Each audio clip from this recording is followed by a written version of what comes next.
Hello students, how are you all. तो students, इस session में जो हम सीखने जा रहे हैं वो कुछ कंफ्यूजिंग पेयर्स हैं वर्ड्स के। तो बोलने में सेम लगते हैं, समटाइम्स देखने में भी सेम लगते हैं, लेकिन उनकी स्पेलिंग भी अलग है और प्रोनाउंसिएशन थोड़ी सेम हो जाती है। और वो लाइफ में इतने इस्तेमाल होते हैं कि हम कंफ्यूज हो जाते हैं कि उनका इस्तेमाल कैसे करें। तो इस सेशन में आज मैं 5 पेयर्स लेकर आया हूँ आपके सामने, जो हम उनको जिन पेयर्स को हम बहुत इस्तेमाल करते हैं और कंफ्यूज हो जाते हैं। लेकिन आई प्रॉमिस इस सेशन के बाद आपको उन 5 पेयर्स में कभी कंफ्यूजन नहीं होगा। Let's see.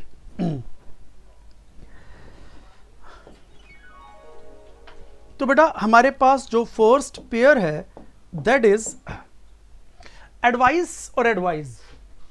तो देखो हमें बड़ा कंफ्यूजन होता है ये सीई और एसई में। तो आपको इसकी पहले प्रोनाउंसिएशन की बात करूं, ये सीई आ रहा है तो इसका जो प्रोनाउंसिएशन है वो स का प्रोनाउंसिएशन है एस का, एडवाइस। लेकिन अगर एस ए की बात करूं तो जो इसका प्रोनाउंसिएशन है एडवाइज, ज का मतलब जेड का, इसका स का मतलब एस का प्रोनाउंसिएशन होता है। बेटा ध्यान से सुनिए, ध्यान से सुनिए, ठीक है। सभी कमेंट्स का रिप्लाई करूंगा लेकिन पहले ध्यान से सुनिए। तो कहते हैं यहां पर एडवाइस और एडवाइस। तो ये जो सीई होता है ना, बेसिकली ये नाउन होता है सेंटेंस में, और जो एसई होता है ये सेंटेंस में एज ए वर्ब यूज होता है। बेटा वर्ब को नाउन की जगह इस्तेमाल करेंगे और नाउन को वर्ब की जगह इस्तेमाल करेंगे तो दिक्कत हो जाएगी। जिसका काम उसी को साझे। भाई मैनेजर का काम कोई प्यून नहीं करेगा, प्यून का काम कोई मैनेजर नहीं करेगा, समझ रहे बात को। तो यहां पे कहता है नाउन का काम नाउन से कराइए, वर्ब का काम वर्ब से, नाउन का काम वर्ब से, वर्ब का काम नाउन से कराएंगे तो गड़बड़ हो जाएगा। तो अगर ये बात समझ में आ गई है तो आप इनके अब मीनिंग भी समझ लीजिए और इनका सेंस भी। एडवाइस जो है वो नाउन है जिसका मतलब है सजेशन, मतलब एक सलाह, एक सिंगल सिंपल सलाह। लेकिन जो एडवाइस है वो किसी को रिकमेंड करता है, ऑफर करता है अपना विचार या सजेशन, ऑफर करना, तो जिसको हिंदी में हम सलाह देना, ये एज ए वर्ब यूज होगा। तो ये एडवाइस या एडवाइस। एग्जाम्पल ले लेते हैं, आई need your advice, I need your advice. तो यहां पर हम क्या देखते हैं, योर पॉजेसिव एडजेक्टिव है और पॉजेसिव एडजेक्टिव के बाद हमेशा नाउन यूज होता है, तो यहां पर हमने नाउन लगाया। बेटा एग्जाम में एरर हो जाएगा अगर आपने यहां पर एस लगा दिया, ये वर्ब नहीं, क्योंकि पॉजेसिव एडजेक्टिव के बाद नाउन चाहिए, क्योंकि यहां पर main verb present indefinite main verb need है। तो आई नीड योर एडवाइस ना कि I need your advice. Clear है। Next, she advise me to get up early. उसने मुझे एडवाइस दिया सुबह जल्दी उठने के लिए। तो हम यहां पर देखते हैं सब्जेक्ट है और दुनिया का ऐसा कोई सब्जेक्ट नहीं है जिसकी वर्ब ना हो। तो यहां पर जो ये एडवाइज यूज हुआ एज ए वर्ब यूज हुआ, तो सेकंड फॉर्म ऑफ वर्ब। तो शी एडवाइज्ड, एडवाइस किसे मिला, मुझे, टू गेट अप अर्ली, उसने मुझे एडवाइस दिया सुबह जल्दी उठने के लिए। तो यहां पर ये एज ए वर्ब यूज हुआ। तो आई थिंक आपको अब इन दोनों पेयर के अंदर जो कंफ्यूजन है वो दूर हो गया होगा। बताइए जल्दी कमेंट करके ये कंफ्यूजन दूर हुआ कि नहीं। ठीक है, फिर अगला पेयर ले लेते हैं, तब तक आप कमेंट्स कीजिए इसमें। नेक्स्ट देखो अगला पेयर हमारे सामने है ऑलरेडी और ऑलरेडी। समझ रहे हैं, ऑलरेडी ऑलरेडी। तो आप इसके अंदर आप समझे बेटा, ये जो ऑलरेडी होता है इट इज एन एडवर्ब। अब जैसा मैंने बताया कि भाई जिसका काम उसी को साझे, एडजेक्टिव की जगह एडवर्ब और एडवर्ब की जगह एडजेक्टिव लगेगा तो दिक्कत हो जाएगी। हाँ बेटा बिल्कुल। Thank you so much. ठीक है, हो गया, देखो क्लियर हो गया, दैट्स ग्रेट। अब देखो इसे, अब कहता है ऑलरेडी और ऑलरेडी। अब ये 2 पेयर आ गए। तो यहां पर बात करें तो ये एडजेक्टिव, ये एडवर्ब है तो ये एडजेक्टिव है। तो जो रेडी होता है ना ये एडजेक्टिव होता है। ऑल जो होता है कभी प्रोनाउन भी बन जाता है, समटाइम्स ये एडजेक्टिव भी बन जाता है, ठीक है ना। और ये वैसे एडजेक्टिव बोले तो डिटरमिनर भी बन जाता है। लेकिन रेडी जो होता है वो एडजेक्टिव होता है। तो भाई सबका अलग अलग यूज है, हर वर्ड का अपना अलग यूज है। ये एडवर्ब होता है। तो अब जरा आप देख ले सेंटेंस, तो ये ऑलरेडी का मतलब जो होता है वो प्रीवियसली, मतलब पहले ही, कि मैं पहले ही खाना खा चुका हूं, वो पहले ही यहां से जा चुका है, हमने पहले ही ये फला फला काम कर लिया है, पहले ही ये काम हो चुका है। समझ रहे बात को, जो एक्शन ऑलरेडी हो चुका है। तो यहां पर ये एक्शन के होने को बताता है कि एक्शन पहले हो चुका है, तो वर्ब को डिफाइन कर रहा है इसलिए एडवर्ब होता है। और वैसे भी ये किसको, टाइम को बता रहा है। बेटा टाइम को बताने वाला वर्ड हमेशा एडवर्ब ही होगा। तो क्या कहता है कि इसका मतलब हो जाएगा पहले ही। तो इसका हमने एक एग्जाम्पल ले लिया, ये रहा, आई have already iron your clothes, कि मैंने पहले ही तुम्हारे क्लोथ्स को आयरन कर दिया। पहले ही हुआ क्या है, आयरन। आयरन क्या है, the third form of verb. तो वर्ब को डिफाइन करने वाला वर्ड एडवर्ब, तो इसका मतलब है पहले ही, I have already iron your clothes. Now as far as this sentence is concern, तो इसको इससे कनेक्ट करेंगे। ऑल रेडी, ऑल मतलब सब, रेडी मतलब तैयार, कि सब के सब तैयार हैं। इसका मतलब क्या है, ऑलरेडी पहले ही, इसका मतलब है सब तैयार, जो पहले ही तैयार है, कंप्लीटली प्रिपेयर्ड, सभी तैयार। तो कहता है all are ready to leave, कि सब के सब तैयार हैं लीव जाने के लिए। जैसे भी आप सभी सब के सब तैयार थे क्लास को अटेंड करने के लिए, इंक्लूडिंग माई सेल्फ, कि यहां पर थोड़ा प्रॉब्लम हो गया था, लेकिन all is well that ends well, class शुरू हो गई, सारी चीजें खत्म। ठीक है, तो all are ready to leave, clear हुआ कि नहीं? देखो ऑलरेडी और ऑल आर रेडी, ये कह रहा है पहले ही कपड़े आयरन कर दिए हैं। यहां क्या कहते हैं, all are ready to leave, सब तैयार हैं जाने के लिए। आप जल्दी बताइए क्लियर है कि नहीं, जल्दी कमेंट्स कीजिए कि क्लियर हुआ कि नहीं। अब देखो यहां पर हमारे पास जो कंफ्यूजन है वो 3 वर्ड्स में है, एडाप्ट, एडेप्ट, एडॉप्ट। इसको मैं अलग से भी समझाता हूं, थोड़ा सा निमोनिक के जरिए समझाता हूं। मैंने पहले क्लास में आपको बताया था ना, निमोनिक से के जरिए बताता हूं। Thank you so much, thank you thank you thank you, लगे रहें, कमेंट्स कर दें इस बात पर। अब पहले एडॉप्ट, एडेप्ट और इन तीनों के अंदर मैं कंफ्यूजन बताता हूं, लेकिन निमोनिक्स के जरिए, मैं निमोनिक्स के जरिए समझा रहा हूं, ध्यान दें। हमने पहले वर्ड लिखा एडाप्ट, अब दूसरा वर्ड हम लेते हैं that is adept, third word is that is adopt. अब निमोनिक के जरिए मैं समझाता हूं, इनके अंदर आए हुए 3 लेटर्स को लीजिए, वोवेल्स को, जैसे ए, ई और ओ। तो यहां पर ए को मानिए, ए स्टैंड्स फॉर एडजस्ट, एडजस्ट करना मतलब किसी चीज को अपने अनुकूल बनाना, अनुकूल कर लेना। ठीक है, ए stands for adjust. E stands for expert, किसी भी चीज में एक्सपर्ट होना मीन्स स्किल्ड होना, मीन्स किसी भी चीज में आप निपुण हैं, स्किल्ड हैं, किसी भी चीज में आप निपुण हैं, जिसे हम दक्ष भी कह सकते हैं, कि आप किसी भी चीज में दक्ष हैं।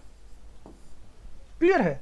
नाउ एडॉप्ट, तो यहां पर ओ स्टैंड्स फॉर, आप ऐसे मान लो, इसे क्या बोलोगे, क्या बोलोगे इसे, गोद या गोड? तो बेसिकली गोड नहीं है, यहां पर इसे गोद मानना, गोद। तो ओ स्टैंड्स फॉर गोद, तो बस यही इनके मीनिंग है। ए स्टैंड्स फॉर एडजस्ट, इसका मतलब होता है अनुकूल, किसी के अनुकूल चीजों को एडजस्ट कर लेना। एडेप्ट मतलब expert, E stands for expert, तो एडेप्ट का मतलब होता है किसी चीज में निपुण होना। और यही बात एडॉप्ट, एडॉप्ट का मतलब होता है गोद, कि किसी बच्चे को, जैसे कहते हैं एडॉप्टेड चाइल्ड, कि एडॉप्टेड चाइल्ड वो बच्चा जिसे गोद लिया गया हो। अब ये निमोनिक से समझ में आ गया होगा, अब समझ में आ गया, तो ये रे मीनिंग, रटना थोड़ी है भाई, ए भाई रटना नहीं है ना, समझना है। तो यहाँ पे कहता है एडाप्ट, ये वर्ब है, एडेप्ट ये एडजेक्टिव है, एडॉप्ट ये वर्ब है। क्योंकि मैंने पहले बताया वर्ब का काम वर्ब करेगा, एडजेक्टिव नहीं, एडजेक्टिव का काम एडजेक्टिव करेगा, एडवर्ब नहीं, जिसका काम उसी को साझे। पार्ट्स ऑफ स्पीच क्लियर होना चाहिए किसी वर्ड के यूज के लिए। तो यहाँ पर हमें समझ में आ गया कि ए स्टैंड्स फॉर एडजस्ट, तो एडजस्ट का मतलब अनुकूल करना, मतलब चेंज कर लेना, अपने आप को बदल लेना उस चीज के अनुसार। तो यहां पर मैंने एडजस्ट से इस चीज को कनेक्ट कर दिया था। एडेप्ट, एडेप्ट का मतलब क्या हो गया, ई स्टैंड्स फॉर एक्सपर्ट, और जो भी कोई एक्सपर्ट होता है वो स्किल्ड होता है, निपुण, दक्ष।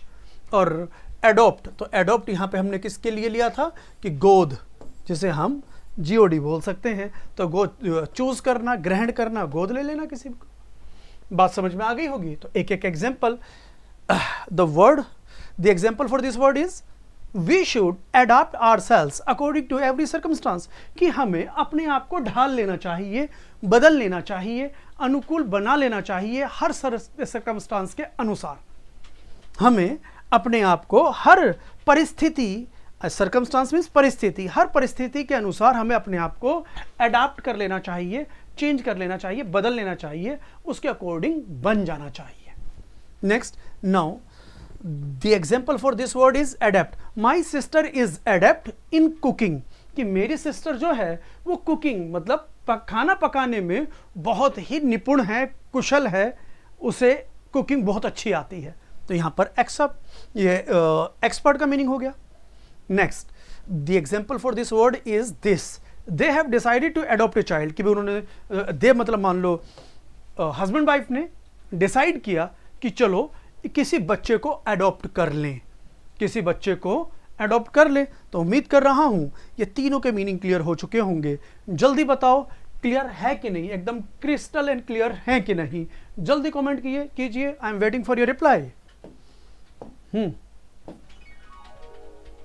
नेक्स्ट, अगला देखो, यहां पर एक वर्ड है मोरल, ए लगकर भी वर्ड नेगेटिव बनता है, जैसे थीस्ट का एथीस्ट, पॉलिटिकल का एपॉलिटिकल का, ऐसी मोरल का एमोरल, तो ये भी नेगेटिव वर्ड है।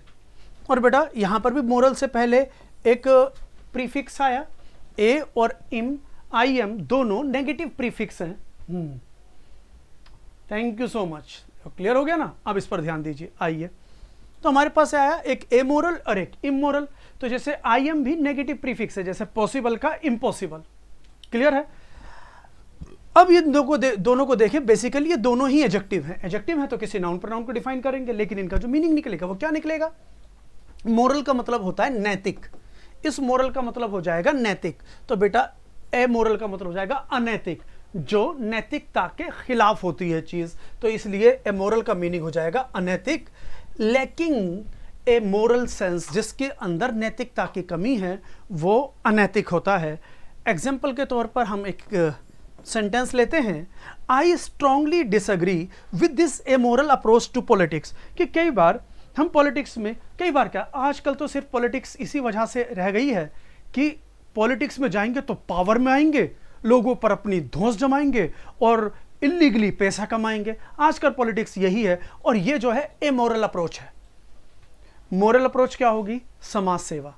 पता है पॉलिटिक्स में जाने के लिए किसी भी क्वालिफिकेशन की जरूरत क्यों नहीं है, क्योंकि समाज सेवा के लिए क्वालिफाइड नहीं, दिल से क्वालिफाइड होना चाहिए, डिग्री से नहीं।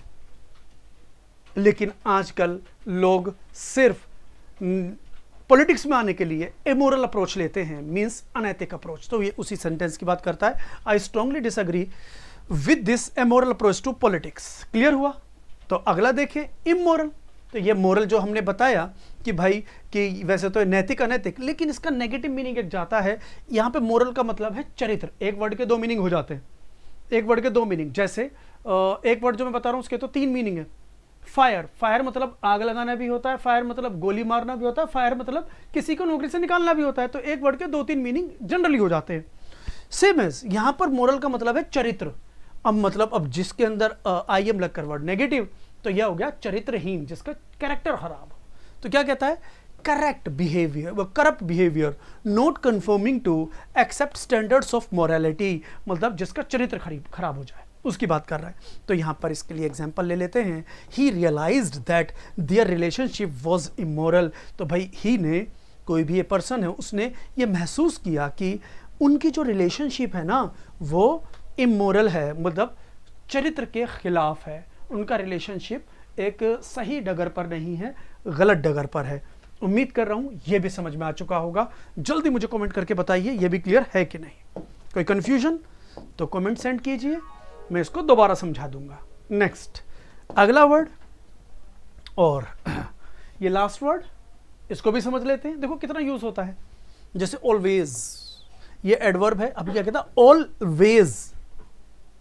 ऑलवेज, अगर वेज की बात करें तो नाउन, तो ऑल तो मैंने पहले बताया था, कभी ये प्रोनाउन बन जाता है, कभी डिटर्मिनर, कभी एडजेक्टिव।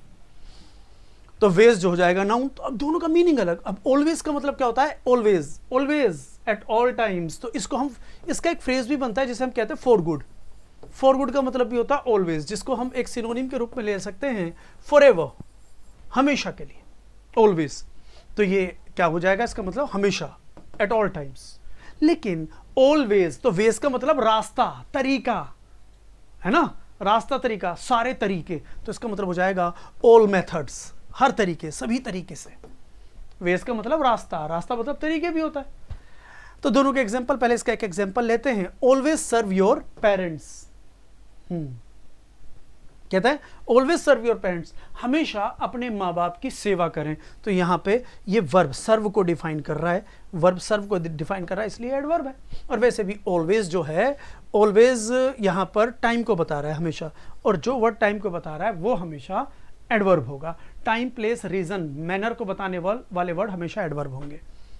क्लियर हुआ? अब यहां पर कहता है ऑलवेज, हर तरीके से, आई विल हेल्प यू, मैं तुम्हारी मदद करूंगा, with all possible ways, her possible तरीके से, हर पॉसिबल रास्ते से मैं तुम्हारी मदद करूंगा। तो उम्मीद कर रहा हूं यह सब आपको समझ में आ गया होगा। और बेटा अब आपके लिए एक छोटा सा मैसेज, और इस मैसेज के साथ विदाई, मिलते हैं अब अगले सेशन में। तब तक के लिए सी यू, टाटा, बाय बाय।